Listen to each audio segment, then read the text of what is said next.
Hi, I'm Dr. Joseph Reed, and I have a question for you. Are you wasting your time and productivity fighting other people's fires? You know exactly what I'm talking about, don't you? Someone in your organization has an issue, they have an idea, they have a problem, they have a question, and they have something they need from you, or at least they think they need it from you. The issue matters to them.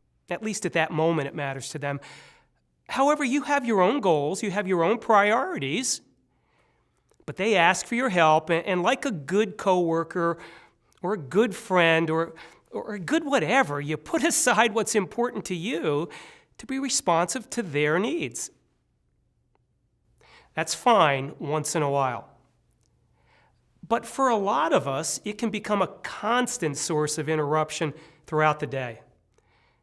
And it can take a significant toll. Every time you're interrupted, not only do you lose the time that it takes to provide the answer or the assistance, but you also lose the flow and the focus for the goal or the project that you're working on. By the time you reestablish that flow and focus, it seems as if someone else needs something from you. Those cognitive switching costs, putting down one activity, turning your focus to a new one, are like interest compounding on a credit card balance. If you use the card sparingly, no problem. You can handle the interest. But if you're using that credit card every day, day in, day out, that interest is going to add up very quickly. If you're getting interrupted from your work on tasks that are important to you, to fight other people's fires on a regular basis, those switching costs will eat you alive. You won't accomplish the things that really matter most to you. Or you'll find yourself up at 2 a.m. trying to work on something that really matters after a hard day of solving other people's problems. To really be productive, you have to focus your attention and energy. Steve Jobs once said, people think focus means saying yes to the things that you've got to focus on. But that's not what it means at all. It means saying no to the 100 other good ideas that are out there. It's difficult to say no, and our discomfort with the word no is based in our emotions. If we didn't experience emotions and empathy, it would be pretty easy to say no, wouldn't it? There are different flavors to how our emotions may affect us. You may have the need to please. You may equate saying no to being rude. You may be uncomfortable with conflict. You may believe that saying no is going to somehow damage the relationship. You may not want to disappoint the other person. Now, I can be long-winded, and I'm tempted to go into an analysis of each one of the possible reasons, but instead, let me just cut to the chase. Get over it. Whichever one of those reasons is your reason, whichever one resonates with you, let it go. Saying no doesn't automatically create conflict. It doesn't disappoint. It doesn't automatically damage the relationship. It doesn't have to be rude. And having the need to please can end up being highly dysfunctional in your life if you take it too far. I want to offer 3 ideas for taking back control of your time. Number 1. It starts with self-awareness. Recognize what's preventing you from saying no and make a conscious choice to put it aside. Believe it or not, you actually can control your emotional state. Shift yourself to a set of internal emotions where you feel more comfortable setting boundaries and staying focused. Idea number 2. Say no without ever having to say no. Wouldn't that be great? Sun Tzu wrote in The Art of War that the supreme art of war is to subdue the enemy without fighting. You're facing a war every day for your time and energy. Wouldn't it be great to win that conflict without ever having to say no or turn someone away? How do you do that? Well, set boundaries. Establish a time when you'll be available each day to deal with questions and requests. Let's call it your office hours. Let your network know.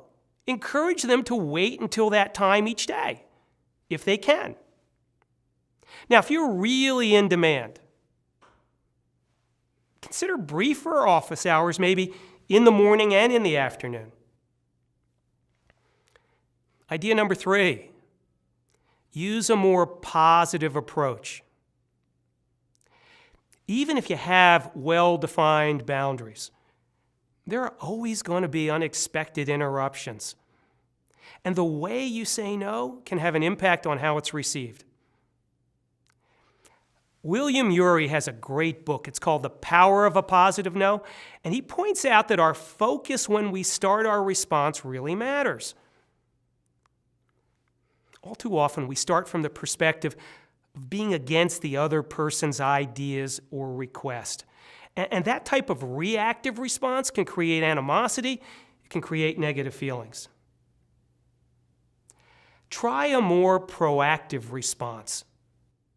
Try a response based on what you're for rather than on what you're against.